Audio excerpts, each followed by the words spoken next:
contro la Comer Iglesias, arriva una sconfitta per 3-1, ne parliamo con mister Marco Veteno, allenatore dell'Arvadia. Allora Marco, cosa non ha funzionato in questa partita?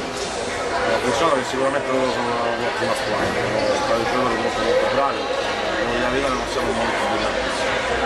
Veniamo da un periodo un po' così, non so, abbiamo analizzato veramente la situazione in palestra, diciamo che non siamo brillanti noi, abbiamo fatto un avversario molto valido, per fare il risultato, e loro era fondamentale nei playoff, comunque abbiamo comunque ancora diventa protagonista.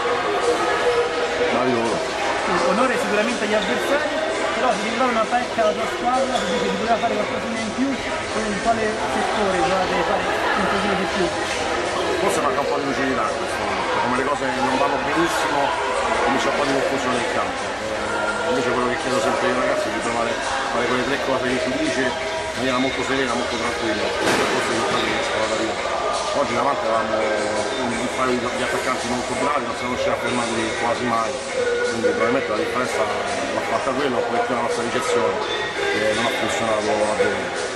E ora il campionato si fa più duro, la corsa ai playoff vista a 7 punti, proprio contro dalla Comer, ci vedete ancora oppure dovete dire un pochino addio ai sogni di gloria playoff? Ma noi, come abbiamo detto più volte, il nostro obiettivo è la salvezza. È chiaro che poi stando sempre terzi, quarti, una piccola speranzella ce l'hanno data. Adesso nulla è perduto e la classifica è ancora buona, chiaramente devono rallentare anche un pochettino sopra. La Cove viene da 5-6 vittorie consecutive, è una squadra che sta in salute. Noi adesso abbiamo le nostre scelte vecchie. Per noi l'importante è sempre fare bella figura e provare a tirarci tutte le partite più possibile. Poi se vengono le vittorie, la classifica la vediamo l'ultima giornata di campionato, quindi non è quello che importa. Dopo un grandissimo momento in cui avete fatto tante vittorie consecutive, ora state vivendo una fase di calo. Come si lavora? Cioè, cosa dovete fare per uscire da questa situazione difficile? Avete già individuato il problema oppure è difficile?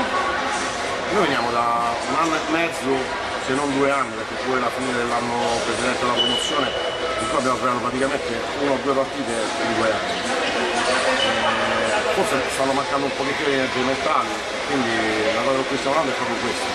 Ricominciare a lavorare con calma e serietà in allenamento, rispettando gli orari, tutte queste cose che danno serenità all'ambiente, provare a trovare in palestra innanzitutto quella serenità che forse in questo momento sta mancando.